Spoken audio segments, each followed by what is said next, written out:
जोरा और शीन के 30,000 मीटर के शरीर बाहर निकले। बिजली और लौ के रून्स फटे, जिससे एक भयानक बवंडर बन गया। असंख्य सुनहरे सूजे जोरा और शीन द्वारा उड़ा दिए गए। सूजे उनकी सुरक्षा को नुकसान नहीं पहुंचा पाए। जहां तक राघव का सवाल है, वो बवंडर के केंद्र में खड़े होकर ठंडी निगाहों से सचिन को देख रहा था। ये तुम्हारी परम शक्ति है, तो माफ करना, मुझे तुम्हें एक और तमाचा मारना होगा। अगर तुम्हें लगता है कि ये मेरी जान लेने के लिए काफी है, तो मुझे ये बताते हुए अफसोस हो रहा है कि तुम्हारी इच्छा कभी पूरी नहीं होगी। हरामी, दफा हो जा। सचिन गरजा। उसे उम्मीद नहीं थी कि राघव एक बार फिर उसे शर्मिंदा करेगा। अपनी पिछली बड़ी बड़ी बातों को सोचते हुए अगर वह राघव को नहीं मार पाया तो वह हेवन सप्रेसिंग मैजिक सेक्ट का मजाक बन जाएगा। शारीरिक थप्पड़ की तुलना में यह खामोश थप्पड़ और भी असहनीय था। सुनहरी जंजीरें अचानक सुनहरी जमीन से निकली और उन्होंने 3000 मील के एक विशाल क्षेत्र को सील कर दिया। इससे हर कोई चौंक गया। इतने बड़े क्षेत्र को सील करने में कितना आध्यात्मिक युवान और स्वर्गीय दाव ऊर्जा लगी होगी। इसके अलावा उन्होंने देखा कि इन जंजीरों में हल्का सा रक्तरंग था। उसने अपना स्पिरिट ब्लड भी सक्रिय कर दिया। क्या वो इसके साथ सब खत्म करने की योजना बना रहा है? हर कोई सदमे में था। इतने बड़े पैमाने के हमले के लिए स्पिरिट ब्लड के साथ इसका समर्थन करना एक भारी कीमत पर आएगा। जैसा कि अपेक्षित था, जब उन्होंने सचिन को देखा तो वो पूरी तरह से पीला पड़ चुका था। उसके चारों ओर रून्स का सागर मंद हो गया था और सिकुड़ गया था। ये अपने पिछले आकार का आधा भी नहीं था। आकाश और पृथ्वी का पिंजरा, यिन और यांग को बुझाओ। विशाल पिंजरा तेजी से सिकुड़ गया। जैसे जैसे ये सिकुड़ता गया, जमीन भी इसके साथ संपीड़ित होती गई। हवा में सुनहरी जंजीरें थी। नीचे एक सुनहरा मंच था। इसने एक पूर्ण गोला बनाया जिसने राघव को लपेट लिया। अब यह मुश्किल हो सकता है। अर्जुन का भाव बदल गया। हालांकि उसने राघव को अजेय माना, लेकिन वह कल्पना नहीं कर सकता था कि राघव इतने भयानक कदम से कैसे बच सकता है। जो कुछ वह जानता था, उसके अनुसार राघव पहले ही अपने सभी तुरुक के पत्ते इस्तेमाल कर चुका था। इसके अलावा यह स्पष्ट था कि यह सचिन का सबसे मजबूत जानलेवा कदम था। उसे राघव को मारने का भरोसा था, अन्यथा वह इसका उपयोग करने के लिए इतनी आध्यात्मिक युवान, स्वर्गीय दांव ऊर्जा और स्पिरिट ब्लड ऊर्जा खर्च नहीं करता। घिरे होने के कारण राघव के लिए बाहर निकलने का कोई मौका नहीं था। जैसे जैसे पिंजरा सिकुड़ता गया, उसकी शक्ति बढ़ती गई। यह अनिवार्य रूप से राघव के रैगिंग फ्लेम प्रिजन के समान सिद्धांत था। जब पिंजरा कुछ हजार मीटर चौड़ा था, तो जोरा और शीन के शरीर इसके खिलाफ लड़ने के लिए फैल गए और इसका सिकुड़ना रुक गया। बॉस वास्तव में बॉस है। अर्जुन यह देखकर खुश हुआ कि राघव सहन कर सकता है। यह सहन शक्ति की लड़ाई बन जाएगी और वो अब भी जीतने में सक्षम होगा। मूर्ख, क्या तुम्हें लगता है कि मेरे हेवन एंड अर्थ केज को सहन करना इतना आसान है? तुम्हें जाने दो, यहां तक कि एक किंग भी निश्चित रूप से मर जाएगा। सचिन ने ताना मारा और उसकी तीसरी आंख में रून्स धीरे धीरे घूमने लगे। उसी समय उसका रक्त चीख फट पड़ा। पिंजरा थोड़ा हिल गया और इसमें अनगिनत नए रून्स जोड़े जाने के साथ ये एक बार फिर सिकुड़ने लगा। इससे एक्सुएंशन दाओ सेक्ट के शिष्यों के भाव बदल गए। उन सभी ने देखा कि राघव एक पूर्ण नुकसान में था। सीमा और नेहा ने अपनी मुट्ठी भींच ली। उनकी हथेलियां पसीने से तर थी। उन्होंने फंसे हुए राघव को करीब से देखा। एकमात्र चीज जिसने उन्हें सांत्वना दी वह यह थी कि राघव का भाव अभी भी शांत था, लेकिन वह राघव का चरित्र था। यहां तक कि अगर वह वास्तव में मरने वाला होता तो भी वह इतना शांत रहता। कोई भी उसके विचारों को नहीं समझ सकता था। इस समय वे सभी खामोश थे। हर किसी का दिल भींच गया। जादू मास्टर, आपकी आध्यात्मिक युवान की उतार चढ़ाव बहुत मजबूत है। क्या आप मुझे उसे बचाने से रोकने की कोशिश कर रहे हैं? एल्डर मास्टर ने उदासीनता से बिलाल को देखा। क्या? नहीं, मैंने इतने लंबे समय में ऐसी तीव्र लड़ाई नहीं देखी है। मैं खुद को नियंत्रित नहीं कर सका, बिलाल ने यादृच्छिक रूप से जवाब दिया। लेकिन वह अभी भी एल्डर मास्टर को रोकने पर तुला हुआ था। एल्डर मास्टर ने अंदर से आह भरी। मेरी एक्सपेंशन दाओ सेट इस हद तक कब गिर गई? मास्टर, ये आपकी गलती थी। जैसे ही एल्डर मास्टर भावनात्मक रूप से आहे भर रहा था, पिंजरा अभी भी सिकुड़ रहा था। यह 1500 मीटर चौड़ा था और ये एक विशाल गड्ढे के ऊपर हवा में तैरते हुए एक गोले जैसा लग रहा था। ये एक विचित्र दृश्य था। जब गोला 1500 मीटर तक सिकुड़ गया था तो जोरा और शीन टूटने लगे। ये सचिन का सबसे मजबूत कदम था और ये अविश्वसनीय रूप से शक्तिशाली था। हालांकि राघव ने आंख भी नहीं झपकाई। उसने इसे सिकुड़ना जारी रखने दिया। बस शीन और जोरा को अपना सर्वश्रेष्ठ प्रदर्शन करने के लिए कहा। जब गोला 300 मीटर तक पहुंच गया तो जोरा और शीन गरजे और एक बार फिर इसके खिलाफ लड़े, जिससे ये एक बार फिर सिकुड़ना बंद हो गया। सचिन का भाव बदल गया। उसने इसमें ऊर्जा डालना जारी रखा, लेकिन वह यह जानकर चौंक गया कि उसकी ऊर्जा और आध्यात्मिक शक्ति का एक हिस्सा रहस्यमय तरीके से गायब हो गया था। यह ऐसा था जैसे वह एक गुब्बारे को खुलाने की पूरी कोशिश कर रहा था, लेकिन उसमें एक छेद था। चाहे उसने इसमें कितनी भी सांस ली, वो इसे बड़ा करने में असमर्थ था।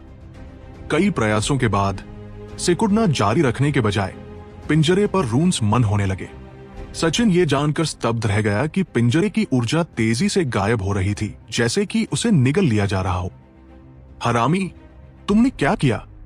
सचिन ने और ऊर्जा डाली, लेकिन उसने पाया कि वो बस एक आवाज के बिना गायब हो जाएगी।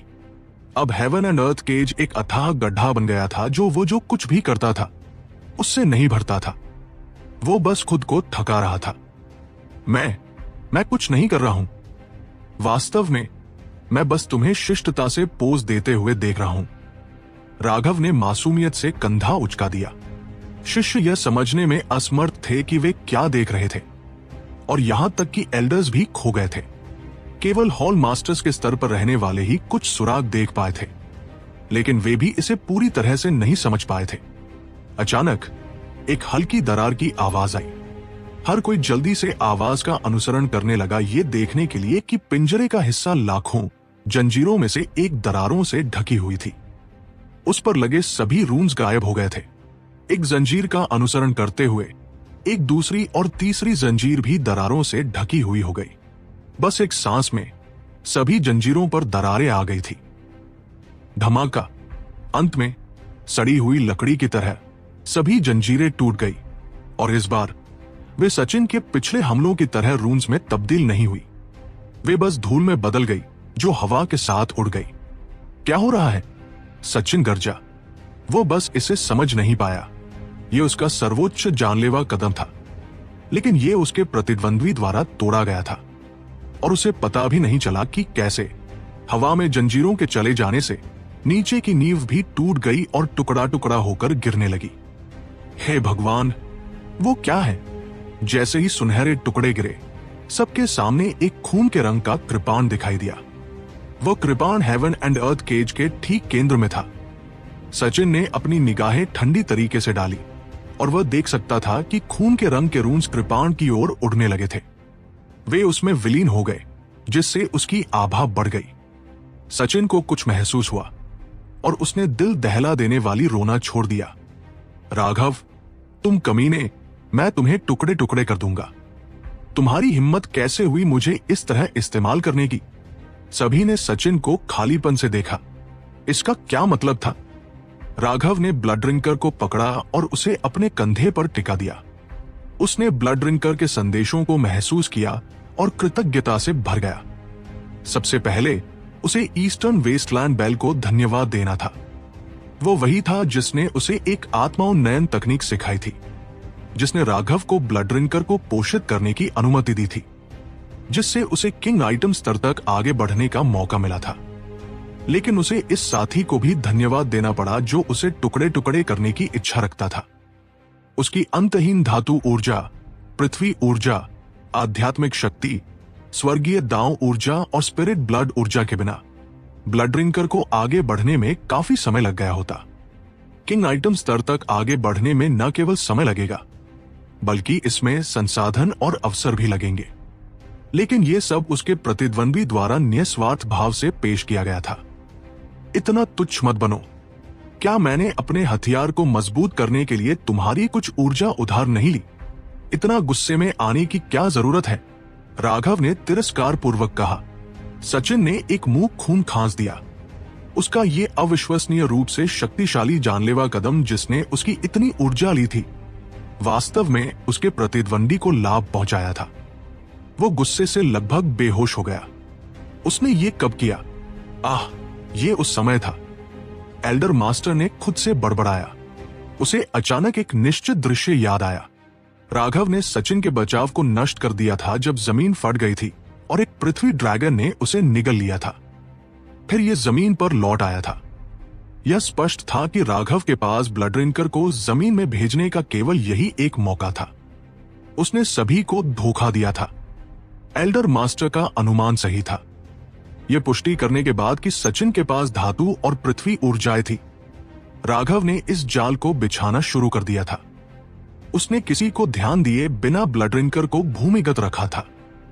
हर बार जब सचिन ने जमीन की ऊर्जा का इस्तेमाल किया, हर बार जब उसने जमीन के दौरान अंतहीन ऊर्जा एकत्र की, तो ब्लड रिंकर चुपके से उसकी कुछ ऊर्जा को अवशोषित कर लेता था।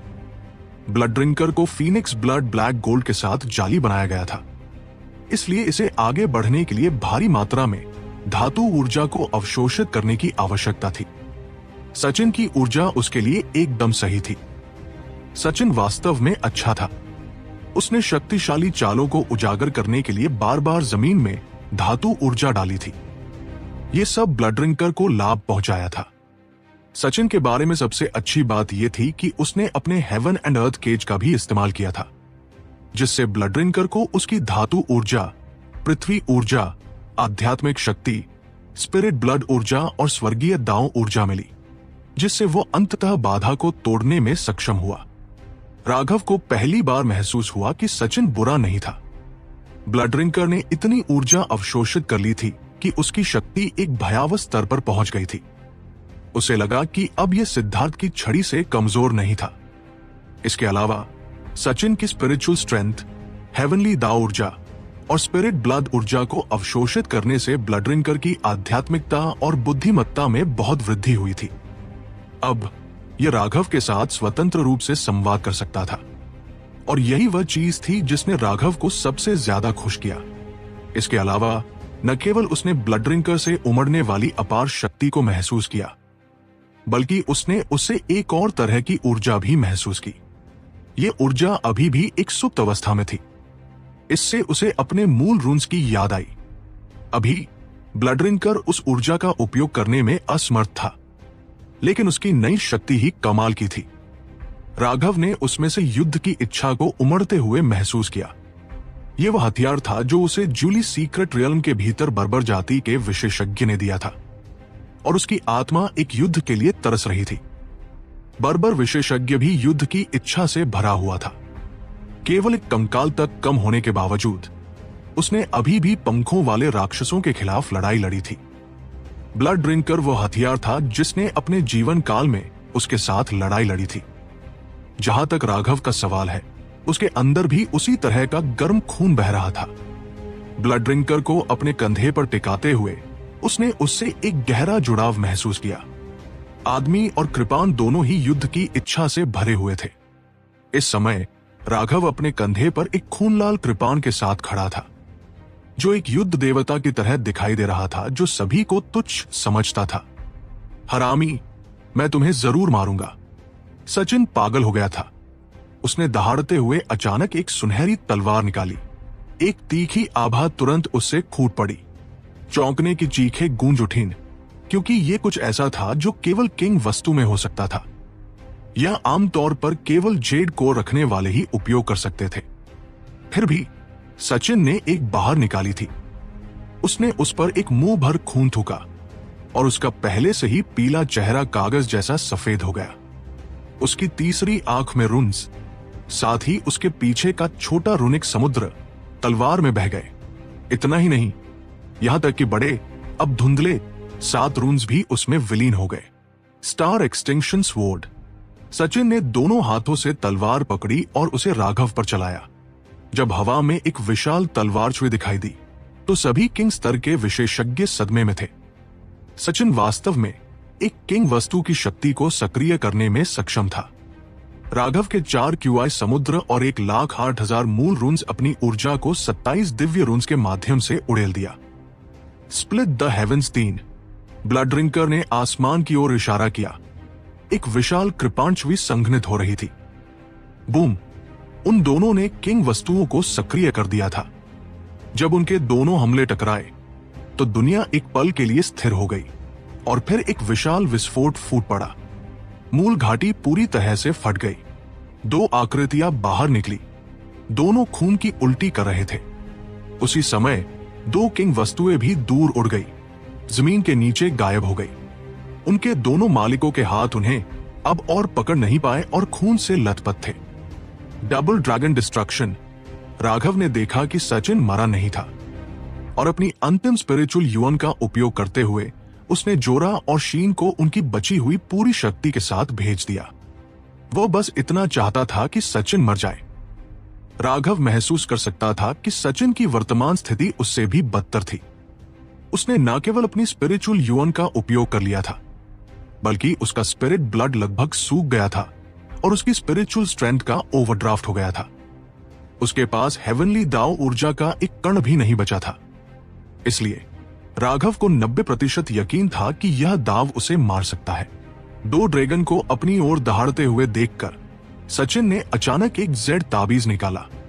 वह बैंगनी रंग का था, लगभग राघव के नौशरा वाले सोल कामिंग जेड जैसा दिख रहा था। हालांकि उसमें केवल 2 शिराएं थी। उसने जेड ताबीज को कुचल दिया और प्रकाश का एक अवरोध उसे घेर लिया। राघव का डबल ड्रैगन डिस्ट्रक्शन अवरोध से टकराया और फट गया। अवरोध में एक लहर भी नहीं आई, लेकिन हमले को अवरुद्ध करने के बाद वो भी धीरे धीरे फीका पड़ गया। यह बैंगनी जेड स्पष्ट रूप से एक बार उपयोग होने वाली वस्तु थी। राघव के पास ब्लड ड्रिंकर को लेने का समय नहीं था। उसने जमीन पर पैर मारा और सचिन की ओर बढ़ा, सीधे सचिन के सिर के लिए एक किक भेजी। सचिन बुरी तरह घायल था। पिछले आदान प्रदान के बाद उसका शरीर लगभग ढह गया था। राघव की किक को आते देखकर वह जानता था कि वह चकमा नहीं दे सकता और उसने अपने सिर की रक्षा के लिए जल्दी से अपनी अंतिम धातु ऊर्जा को प्रसारित किया। नतीजतन उसे हवा में फेंक दिया गया। उसका सिर धंस गया, लेकिन वो अभी भी मरा नहीं था। जहां तक राघव का सवाल है, वो अब और उसका पीछा करने के लिए बिजली या लौ ऊर्जा का उपयोग करने में असमर्थ था। ब्लड ड्रिंकर को ऊर्जा अवशोषित करने के लिए और समय देने के लिए शीन और जोरा ने हेवन एंड अर्थ केज को रोके रखने में अपनी लगभग सारी ऊर्जा का उपयोग कर लिया था। वो पिछला हमला उनकी ऊर्जा का अंतिम हिस्सा था। अब वे गहरी नींद में थे, अन्यथा इस समय एक ही लाइटनिंग फिंगर सचिन को मार देता। लेकिन राघव अब पीछा करने के लिए केवल अपने शारीरिक शरीर पर ही भरोसा कर सकता था। राघव की सिर पर किक के बाद सचिन बेहोश हो गया। राघव ने उसका पीछा किया, उसे एक बार फिर से हमला करने की तैयारी कर रहा था। लेकिन राघव के सामने एक शांत हाथ दिखाई दिया जो उसकी ओर झपटा। उस क्षण उसने दुनिया को स्थिर होते हुए महसूस किया और वो हिल नहीं सका। वो केवल उस हाथ को अपनी ओर उतरते हुए देख सकता था। यदि वह उतरता तो 10,000 जीवन भी पर्याप्त नहीं होते। ऐसा इसलिए था क्योंकि हस्तक्षेप करने वाला व्यक्ति मैजिक मास्टर बिलाल था, लेकिन स्वाभाविक रूप से एल्डर मास्टर भी दिखाई दिए। उन्होंने राघव को दूर धकेला और अपनी दूसरी हथेली बिलाल पर भेजी। ये तथ्य कि एल्डर मास्टर और बिलाल आपस में टकराएंगे सभी को चौंका दिया। जब उनकी हथेलियां टकराईं और सभी ने सोचा कि वे केवल झटके से ही मारे जा सकते हैं, तो उनके चारों ओर एक अवरोध दिखाई दिया। उनकी 2 हथेलियों से केवल एक हल्की सी आवाज हुई। फिर ऐसा लगा जैसे पारदर्शी कांच उनके हाथों के बीच फैल रहा था। अचानक अनगिनत दरारें उनके चारों ओर के अंतरिक्ष में और आसमान में फैल गई। बान!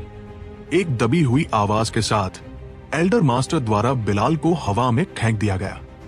आसमान की दरारें ठीक हो गई, लेकिन बिलाल ने अचानक अपना हाथ बढ़ाया और दूर राघव पर कस लिया। राघव ने खुद को हिलने में असमर्थ पाया और अनैच्छिक रूप से बिलाल के सामने दिखाई दिया। बिलाल का हाथ उसके गले के चारों ओर था। हरामी, राघव को छोड़ो, हमारे बॉस को छोड़ो, बेशर्म भूत, सभी ड्रैगन ब्लड योद्धा दहाड़े और आगे बढ़े, ये जानने के बावजूद कि वे मर जाएंगे। वे किसी को भी राघव को इस तरह अपमानित करने की अनुमति नहीं देंगे। उन्होंने केवल कुछ ही कदम उठाए थे जब वे किसी भयावह शक्ति से जम गए। ये एल्डर मास्टर थे। उन्होंने पहले उन्हें शांत किया और फिर उदासीनता से बिलाल की ओर मुड़े। राघव को छोड़ दो, ऐसी अर्थहीन चीजें मत करो। तुम उसे मारने की हिम्मत नहीं करोगे, चाहे तुम कोई भी आडंबरपूर्ण बहाना क्यों न बनाओ। ओह, क्या ऐसा है? क्या तुम्हें इतना आत्मविश्वास है? ही, मैं उसे मारने की हिम्मत करता हूं। लेकिन तुम सचिन को मारने की हिम्मत नहीं करते क्योंकि वो ग्रैंड एंशिएंट नेशन के शाही परिवार से है।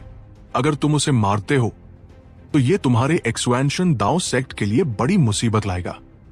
जहां तक राघव का सवाल है, उसका ऐसा कोई बैकग्राउंड नहीं है, तो क्या होगा अगर मैं उसे मार दूं? राघव स्पष्ट रूप से पहले ही जीत चुका था, लेकिन वो इतना शातिर था कि बिना किसी प्रतिरोध की शक्ति वाले किसी व्यक्ति को मारने का प्रयास कर रहा था। उसे मारकर मैं राइटियस मार्ग के लिए भविष्य की आपदा को समाप्त कर रहा हूं। कौन कुछ कहने की हिम्मत करेगा? बिलाल ने उपहास किया। राघव का गला उसकी पकड़ में फंसा हुआ था। न केवल उसका कल्टीवेशन बेस सील हो गया था, बल्कि वह एक उंगली भी नहीं हिला सकता था। राघव गुस्से से भर गया था। बिलाल एक छोटे शिष्य पर हमला करने के लिए बिल्कुल बेशर्म था। वह स्पष्ट रूप से राघव की प्रतिभा से ईर्ष्या कर रहा था और उसके बढ़ने से पहले ही उसे मारना चाहता था। और फिर भी वह अभी भी ऐसा धर्मपरायण दिखने वाला बहाना लेकर आ सकता था। राघव का हत्या का इरादा उबल रहा था, लेकिन वह हिल नहीं सकता था। जैसे ही राघव ने नश्वर खतरे की भावना महसूस की, ठीक वैसे ही जैसे उसके भीतर की हर चीज बिलाल द्वारा दबा दी गई थी, उसके भीतर की प्राइमल केओस भी धीरे धीरे प्रसारित होने लगी। ये तेजी से और तेजी से प्रसारित हो रहा था, लेकिन राघव की नफरत और हत्या के इरादे ने उसे इस बदलाव को महसूस नहीं करने दिया। सबसे पहले एक्सपेंशन दाओ सेक्ट का वर्तमान नेता मैं हूं। पुराने समय के आधार पर एक्सपेंशन दाओ सेक्ट की हिम्मत का आकलन मत करो। दूसरा, अगर तुम राघव को मारते हो तो मैं निश्चित रूप से उस छोटे साथी को मार डालूंगा। तुम्हें मेरे दृढ़ संकल्प पर संदेह करने की जरूरत नहीं है, क्योंकि मैंने तुम्हारे साथ शर्त लगाने की हिम्मत की। इसका मतलब है कि मुझे पहले से ही परिणाम पता थे। तीसरा, मैंने ये इसलिए कहा कि तुम राघव को मारने की हिम्मत नहीं करोगे क्योंकि मैं तुम्हें जानता हूं। तुम्हारे पास बिल्कुल हिम्मत नहीं है और तुम राघव के लिए अपनी जान का आदान प्रदान नहीं करोगे। भले ही तुम मेरे दाओ सेक्ट के प्रतिभाओं को मारना चाहते हो, तुम इसे अपने जीवन की कीमत पर नहीं करोगे। चौथा, लगता है तुम वाकई एक मूर्ख हो। अपने दाहिनी ओर देखो। हाँ, वो एक्सपेंशन टावर की दिशा है। क्या तुम्हें महसूस नहीं हो रहा है कि तुम पहले ही एक्सपेंशन किलिंग फॉर्मेशन द्वारा लॉक कर दिए गए हो? एल्डर मास्टर ने कहा। बिलाल का चेहरा बदल गया। एल्डर मास्टर के अनुस्मारक के माध्यम से उसने अचानक उस दिशा से अजीब उतार चढ़ाव महसूस किए। उसने हजारों मील दूर एक्सपेंशन टावर को भी देखा। उसकी चोटी से प्रकाश जल रहा था। हेवन सप्रेसिंग मैजिक सेक्ट के नेता के रूप में बिलाल स्वाभाविक रूप से जानता था कि एक बार एक्सपेंशन टावर का किलिंग फॉर्मेशन सक्रिय हो जाने पर जिसे भी वो लॉक करता है, वो निश्चित रूप से मर जाएगा। एल्डर मास्टर लंबे समय से तैयार थे। मुझे विश्वास नहीं है कि तुम मुझे मारने की हिम्मत करोगे। बिलाल ने अपना रास्ता निकालने की कोशिश की। ठीक है, तुम कोशिश कर सकते हो। मैं तुम्हें 3 तक गिनने का समय देता हूं। 1, 2। एल्डर मास्टर ने बिलाल को सोचने का कोई समय नहीं दिया। उन्होंने सीधे 2 चिल्लाया और उस क्षण एक्सयूएन टावर का प्रकाश और भी उज्जवल हो गया और असीमित ऊर्जा संघनित हुई। तुम जीत गए। बिलाल ने आखिरकार राघव को छोड़ दिया। जिस पल राघव ने अपनी स्वतंत्रता वापस पाई, उसने बिलाल के चेहरे पर जोरदार थप्पड़ मारा। एक विस्फोटक आवाज के साथ राघव ने बिलाल के चेहरे पर थप्पड़ मारा। बिलाल को तो कुछ नहीं हुआ, लेकिन राघव एक शक्तिशाली बल द्वारा हवा में दूर जा गिरा। हर कोई पत्थर का बन गया, यहां तक कि एल्डर मास्टर भी हैरान थे। राघव ने बिलाल को थप्पड़ मारने की हिम्मत की और वह सफल रहा था। वह एक संप्रदाय का मुखिया था, एक ऐसा व्यक्ति जो युद्ध पथ पर उससे बहुत ऊपर था। वह व्यावहारिक रूप से एक देवता जैसा अस्तित्व था, लेकिन एक फाउंडेशन फॉर्जिंग शिष्य ने उसके चेहरे पर थप्पड़ मारा था, और वह भी बहुत जोर से। इसके अलावा यह एक्सुएंशन दाओ सेक्ट के शिष्यों और उच्च अधिकारियों के सामने किया गया था। राघव स्वर्ग विरोधी था। मर जा। बिलाल भी हैरान था। ऐसा लग रहा था कि जब से वो हेवन सप्रेसिंग मैजिक सेक्ट के उपसंप्रदाय प्रमुख के पद पर पहुंचा था, उसने कभी ऐसी अपमान नहीं झेला था। वास्तव में उसे ऐसी कोई अपमान कभी याद नहीं थी। उसका हाथ राघव पर नीचे आया, जिसमें पूरा स्वर्ग और पृथ्वी समाहित था। राघव अचानक गायब हो गया, और जब वो फिर से प्रकट हुआ तो वो एल्डर मास्टर के बगल में था। मैं तुम्हें मेरे शिष्य को मारने नहीं दूंगा। अगर तुम जबरदस्ती करना चाहते हो तो मुझे एक्सुएंशन टावर का उपयोग करके तुम्हें मारने का दोष मत देना, एल्डर मास्टर ने चेतावनी दी। एक्सुएंशन दाओ सेक्ट के पास दो शक्तिशाली वस्तुएं थी। एक थी रीइंकार्नेशन मिरर और एक थी एक्सुएंशन टावर। हालांकि उन दोनों में जो अंतर था वो ये था कि जहां रीइंकार्नेशन मिरर की शक्ति उसके उपयोगकर्ता पर निर्भर करती थी, वहीं एक्सुएंशन टावर एक फॉर्मेशन द्वारा संचालित थी। एक बार सक्रिय होने पर यह एक ऐसा हमला करती थी जिससे कोई भी बच नहीं सकता था। बिलाल जितना शक्तिशाली व्यक्ति भी एक्सुएंशन टावर के सामने जरा भी मौका नहीं रखता था। दुष्ट, उसने मुझे इस तरह अपमानित किया है, इसलिए वो मरने के लायक है। बिलाल क्रोधित था, लेकिन उसने एल्डर मास्टर पर हमला करने की हिम्मत नहीं की। वह महसूस कर सकता था कि एक्सुएंशन टावर ने ऊर्जा जमा करना समाप्त कर दिया था। यह किसी भी क्षण हमला कर सकता था। दफा हो जाओ। मैंने तुम्हें अपमानित किया तो तुम मुझे मारना चाहते हो। तुम कमीने, तुम्हें मुझ पर, एक फाउंडेशन फॉर्जिंग शिष्य पर हमला करने में शर्म नहीं आई। क्या तुम शर्म महसूस करने का मतलब भी जानते हो? जब तुमने मुझे अपमानित किया तो तुमने क्यों नहीं सोचा कि तुम्हें मार दिया जाना चाहिए? मैं तुम्हें बताता हूं, मेरा और तुम्हारा हिसाब अभी खत्म नहीं हुआ है। एक बार जब मैं, राघव, स्वर्ग के नीचे की जमीन पर हावी हो जाऊंगा तो मैं तुम्हारे हेवन सप्रेसिंग मैजिक सेक्ट को जमीन पर मिला दूंगा। मैं कभी खाली शब्द नहीं कहता, और ये मेरी शपथ है जिसके गॉड्स और डेविल्स गवाह हो सकते हैं। राघव की आवाज हवा में गूंज उठी। अचानक स्वर्ग और पृथ्वी का रंग बदल गया और पूरी दुनिया एक पल के लिए कांप गई। ऐसा लगा जैसे राघव की शपथ के कारण दुनिया हिल गई हो। राघव गुस्से से भरा था। वह दूसरों के द्वारा एक चींटी की तरह माने जाने से तंग आ चुका था, जिसे वे जब चाहे कुचल सकते थे। वो मजबूत बनेगा और बदला लेगा। ये शपथ उसके स्वयं के लिए थी। अपना बदला लिए बिना उसे इस दुनिया में जीने का कोई हक नहीं होगा। जब बिलाल ने राघव की गर्दन जकड़ी थी तो उसकी आत्मा की गहराई में छिपी पिल सॉवरेन की यादें भड़क उठी थी। ये एक असहनीय अपमान था। दुनिया में आया अचानक बदलाव एल्डर मास्टर और बिलाल को छोड़कर किसी के लिए भी समझ से बाहर था। उन्हें लगा जैसे दुनिया में अब किसी तरह की अज्ञात ऊर्जा मौजूद है। हाँ, तुम मेरे हेवन सप्रेसिंग मैजिक सेक्ट को जमीन पर मिलाना चाहते हो। यह सबसे बड़ा मजाक है जो मैंने कभी सुना है। मैं तुम्हारे बड़ा होने का आराम से इंतजार करूंगा। मुझे उम्मीद है कि मैं वो दिन देख पाऊंगा जब तुम मेरे हेवन सप्रेसिंग मैजिक सेक्ट की सीढ़ियों पर जिंदा चढ़ सको। बिलाल जोर से हंसा। अपने हाथ के इशारे से एक काली मनका, जिसमें एक टिमटिमाता तारा समाहित था, एल्डर मास्टर की ओर उड़ गया। एल्डर मास्टर ने उसे पकड़ा और मुस्कुराया। जैसा कि अपेक्षित था, मैजिक मास्टर की बातों पर भरोसा किया जा सकता है। आपकी उदारता के लिए धन्यवाद। बाकी के लिए हम्फ, क्या तुम्हें लगता है कि मेरा हेवन सप्रेसिंग मैजिक सेक्ट अपनी बात से पीछे हट जाएगा? अब से 3 दिन बाद तुम लोगों को भेज सकते हो। हालांकि विजेंद्र, तुम एक्सुएंशन दाओ सेक्ट के वर्तमान एल्डर मास्टर हो। तुम्हारा हर एक कार्य, तुम्हारा हर एक शब्द तुम्हारे संप्रदाय की समृद्धि और गिरावट को प्रभावित करेगा। तुम्हें सावधान रहना चाहिए। अगर तुम्हारा एक्सुएंशन दाओ सेक्ट पूरी तरह से गिर जाता है तो तुम्हें अपने पूर्वजों से मिलने में शर्म आएगी।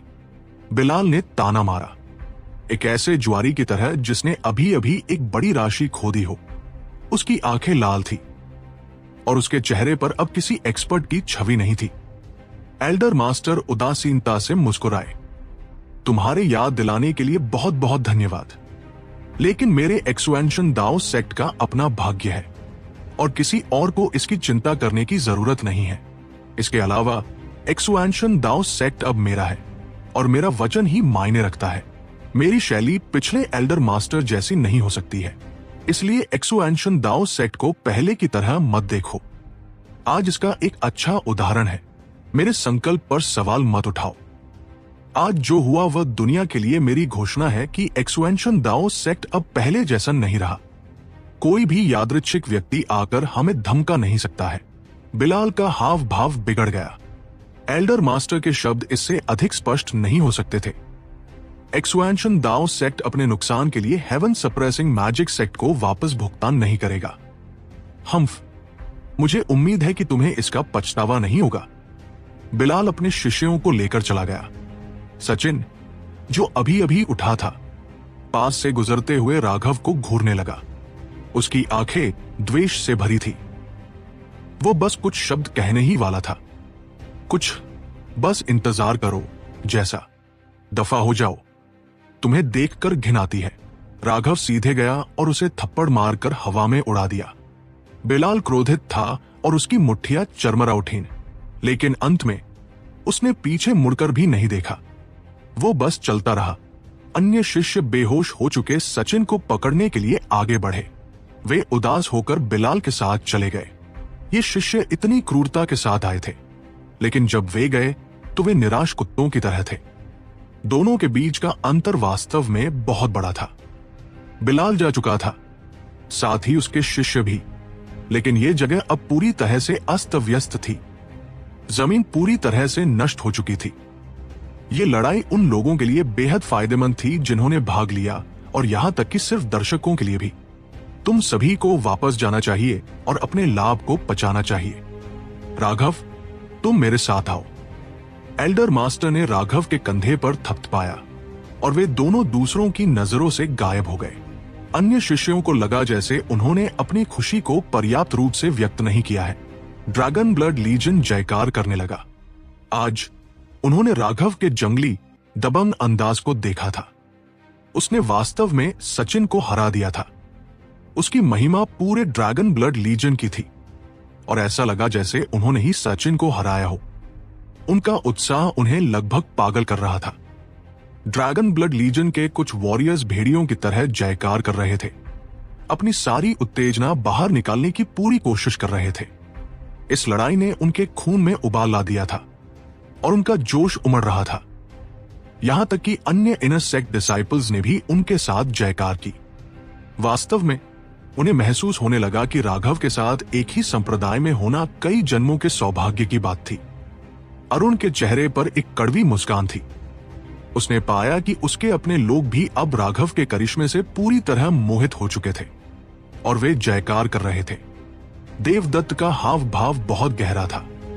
राघव की शक्ति ने उसे बेचैन और भयभीत कर दिया था। रजनीश का हाव भाव भी अच्छा नहीं था। उसने सूंघा और सीधे चला गया। लेकिन ये इनर सेक्ट डिसाइपल्स काफी देर तक नहीं बिखरे। सीनियर अप्रेंटिस ब्रदर राघव हमारे एक्सुएंशन दाओ सेक्ट के नंबर 1 डिवाइन जनरल है। कोई उन्हें हरा नहीं सकता। ये पता नहीं चला कि किसने ये चिल्लाया, लेकिन जयकार तुरंत एक नए स्तर पर पहुंच गई। ये सभी शिष्य राघव के प्रति अपना सम्मान और पूजा व्यक्त करने के लिए जोर से जयकार कर रहे थे। कल्टीवेशन वर्ल्ड में शक्ति का सम्मान किया जाता था। सभी लोग मजबूत का सम्मान करते थे। केवल तभी जब आप काफी मजबूत हो, आप वफादार अनुयायियों के समूह को आकर्षित कर सकते हैं। यह मजबूत का करिश्मा था, और चाहे वे पुरुष हों या महिलाएं, वे उस करिश्मे का विरोध नहीं कर सकते थे।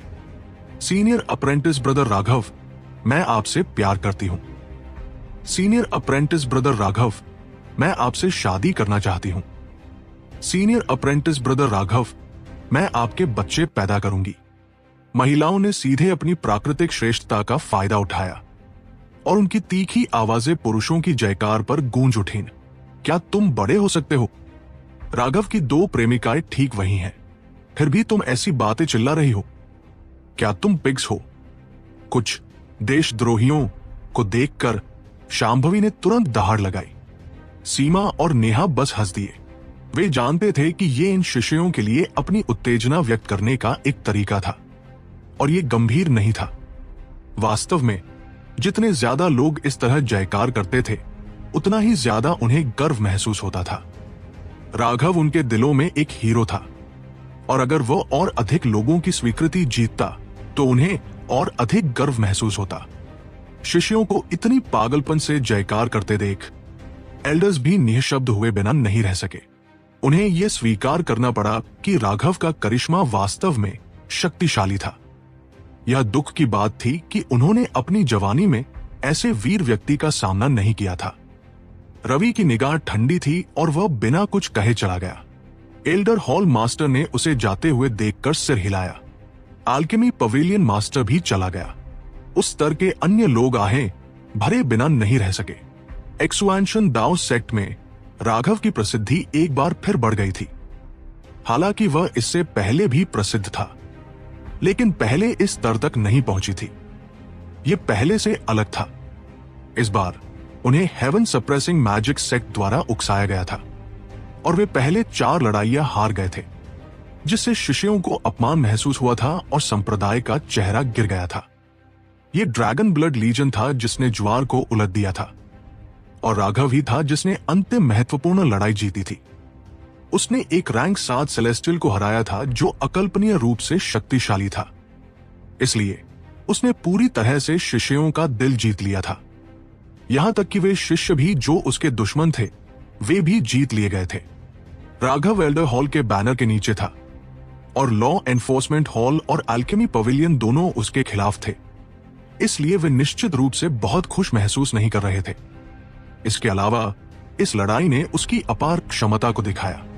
अब चाहे वो नए शिष्य हों या पुराने शिष्य, कोई भी उसके साथ तालमेल नहीं बिठा सकता था। रजनीश भी इसके काबिल नहीं था। हॉल मास्टर्स के स्तर के इन सभी एक्सपर्ट्स के पास रजनीश की शक्ति का एक अनुमान था। शायद वह सचिन को थकाने के लिए अपनी अधिक स्पिरिचुअल यौन पर भरोसा कर सकता था, लेकिन अंतिम परिणाम केवल एक ड्रॉ ही होता। वह निश्चित रूप से अपने प्रतिद्वंदी को हरा नहीं पाता। शिष्यों ने जाने से पहले काफी देर तक जयकार की। एक्सुएंशन दाओ सेक्ट में राघव का नाम एक बार फिर एक अभूतपूर्व ऊंचाई पर पहुंच गया। तुम्हें हिम्मत है। राघव को एल्डर मास्टर के निजी कमरे में वापस लाया गया। ये एल्डर मास्टर ही थे जिन्होंने पहले बात की। वो कड़वाहट से मुस्कुराए। मेरी साधना के इन सभी वर्षों में मैंने कभी किसी लाइफ स्टार विशेषज्ञ के चेहरे पर थप्पड़ नहीं मारा है। मुझे आश्चर्य है कि क्या भविष्य में मुझे मौका मिलेगा। राघव भी कड़वाहट से मुस्कुराया। एल्डर मास्टर, इतने व्यंग्यात्मक न हो। वो कमीना पूरी तरह से असहनीय था। अगर मैं और मजबूत होता तो मैं उसे सीधे टुकड़ों में काट देता। ये सोचकर कि बिलाल ने उसका गला कैसे पकड़ लिया था और उसे एक कुत्ते की तरह पकड़ रखा था। राघव की आंखों में हत्या का इरादा जल उठा। वह इसे किसी भी तरह से स्वीकार नहीं कर सकता था। वह बिलाल से बेशर्म होने के लिए नफरत करता था और वो खुद से शक्तिहीन होने के लिए नफरत करता था। वो अभी भी बहुत कमजोर था। वह इस तरह से जीना स्वीकार नहीं कर सकता था जहां उसे केवल अपमान सहना पड़ता था। मैं व्यंग्यात्मक नहीं हो रहा हूं। तुम्हारा वो थप्पड़ सचमुच अद्भुत था। इसने मेरी एक्सुएंशन दाओ सेक्ट को आखिरकार थोड़ा गुस्सा निकालने दिया। एल्डर मास्टर ने प्रशंसा की। एल्डर मास्टर, मुझे कुछ समझ नहीं आ रहा है। क्या आप मेरे कुछ सवालों का जवाब दे सकते हैं? राघव ने पूछा। तुम्हें जो कुछ भी कहना है, पहले बैठ जाओ।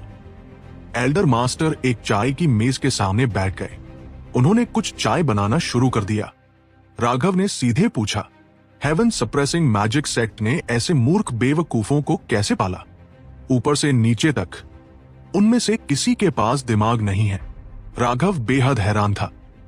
उसके मन में जिन लोगों ने साधना की ऊंचाई हासिल की थी, उन्हें मन में भी उच्च उपलब्धियों वाले महारथी लोग होना चाहिए था।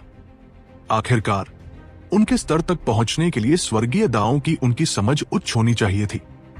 उदाहरण के लिए elder Ritesh, elder hall master और एल्डर मास्टर थे। उनका बर्ताव गरिमापूर्ण और सुरुचिपूर्ण था। और वे सभी अभिमानी या दिखावटी हुए बिना अविश्वसनीय रूप से बुद्धिमान थे। ये कुछ ऐसा था जिसने उनका सम्मान जीता। तुलना में बिलाल था, वो एक बेवकूफ था, एक बड़ा बेवकूफ। ऐसा नहीं था कि एल्डर मास्टर का अभिनय अविश्वसनीय रूप से शानदार था, लेकिन वो फिर भी सीधे जाल में कूद गया था। इसके अलावा जब उसे इसका एहसास हुआ था तो उसने तुरंत अपनी शांति खो दी थी और हमला कर दिया था। वो बिल्कुल भी एक महान व्यक्ति कैसे था, वो एक गुंडे जैसा अधिक था। सच कहूं तो साधना की दुनिया उतनी जटिल नहीं है जितना तुम इसे बना रहे हो। ये बहुत सरल है, यहां तक कि धर्मनिरपेक्ष दुनिया की तुलना में भी अधिक सरल है। एल्डर मास्टर मुस्कुराए। उन्होंने चायदानी उठाई और राघव इसे लेने ही वाला था जब एल्डर मास्टर ने उसे रोक दिया। उन्होंने व्यक्तिगत रूप से उन दोनों के लिए चाय डाली इससे पहले कि वो आगे बढ़े। साधना की दुनिया के नियम जंगली जानवरों के नियमों से अलग नहीं है। शक्ति ही सब कुछ है और कुछ नहीं है। तुम्हें लग सकता है कि साधना की दुनिया हास्यास्पद रूप से बचकाने तरीकों और शून्य कौशल वाले बेवकूफों से भरी है, लेकिन यह बस स्वाभाविक है। उदाहरण के लिए धर्मनिरपेक्ष दुनिया को लो। शायद तुम्हारे गृहनगर में 2 राष्ट्र सहअस्तित्व में रहने में सक्षम है। इसका मतलब है कि उनकी शक्ति लगभग समान है। दोनों राष्ट्र लड़ेंगे, आंतरिक और बाह्य दोनों तरह से। अपने विरोधियों को हराने के लिए सभी प्रकार की योजनाएं और जाल बिछाए जाएंगे। ऐसा तब होता है जब दोनों शक्ति के लगभग समान स्तर पर होते हैं। उस बिंदु पर वे अपने विरोधियों को हराने और अपनी समस्याओं को हल करने के लिए अपनी समझ का उपयोग करते हैं। उनकी बुद्धिमत्ता और योजनाएं उनका भाग्य तय करती है। अब साधना की दुनिया पर विचार करो। शक्ति ही सब कुछ है। तुम कितने भी चतुर क्यों न हो, पूर्ण शक्ति के सामने तुम्हारे पास अभी भी विरोध करने की कोई क्षमता नहीं होगी। उदाहरण के लिए आज तुम सचिन के खिलाफ विभिन्न तरकीबों और जालों का उपयोग करने में सक्षम थे, जिससे तुम जीत गए। तुम्हारे युद्ध के अनुभव और तीखे निर्णय ने तुम्हें आज का विजेता बनने दिया। तुम्हारी बेहतर बुद्धि सामने आई। लेकिन अगर तुम बिलाल के खिलाफ होते, क्या तुम्हारी बुद्धिमत्ता का कोई उपयोग होता? मैंने बस ये नहीं सोचा था कि बिलाल इतना बेशर्म होगा। किसने सोचा होगा कि एक संप्रदाय का नेता एक फाउंडेशन फोर्जिंग शिष्य पर हमला करेगा? राघव ने नफरत से कहा, बच्चे, तुम गलत हो। साधना का आधार बेशर्मी से कोई लेना देना नहीं है। ऐसा नहीं है कि उच्च साधना आधार वाले लोगों में अधिक ईमानदारी और गरिमा होती है। अगर तुम साधना की दुनिया को उस तरह से व्यवहार करोगे तो तुम्हें बहुत दुख होगा। नीच होना नीच लोगों का स्वाभाविक आचरण है। महान होना एक महान व्यक्ति का गुणगान है। साधना की दुनिया में महान लोग आमतौर पर केवल अपनी महानता को अपनी कब्र तक ही ले जा सकते हैं। जहां तक नीच लोगों का सवाल है, वे लंबे समय तक खुशी से जीते हैं। एल्डर मास्टर ने कहा। शिष्य समझता है। राघव ने सिर हिलाया। एल्डर मास्टर के शब्दों ने उसे दुनिया के बारे में ज्ञान दिया था। उसे साधना की दुनिया को मापने के लिए अपने आदर्श पैमाने का उपयोग नहीं करना चाहिए था। तुम्हारे तरीके काफी क्रूर हैं, काफी शातिर हैं, और तुम में समझदारी है। लेकिन 2 बिंदु हैं जो इसे बनाते हैं कि तुम एक सच्चे नेता नहीं बन सकते। एक यह है कि तुम्हारे पास पर्याप्त संयम नहीं है। मुझे यकीन है कि अपनी समझदारी से तुम कई और चीजों को देख सकते हो। अफसोस की बात है कि तुम्हारे पास कोई संयम नहीं है और तुमने चीजों को ठीक से नहीं किया, अन्यथा तुम खुद को बहुत सारी परेशानी से बचा लेते। एल्डर मास्टर ने कहा। राघव मदद नहीं कर सका, लेकिन कड़वाहट से मुस्कुराया। उसका चरित्र बस ऐसा ही था और उसके पास इसे बदलने का भी कोई तरीका नहीं था। कभी कभी उसे भी लगता था कि वो बहुत मूर्खतापूर्ण तरीके से काम कर रहा है। विरोधियों द्वारा बिछाए गए जाल को स्पष्ट रूप से देखने के बावजूद वो फिर भी उसमें कूद जाता था।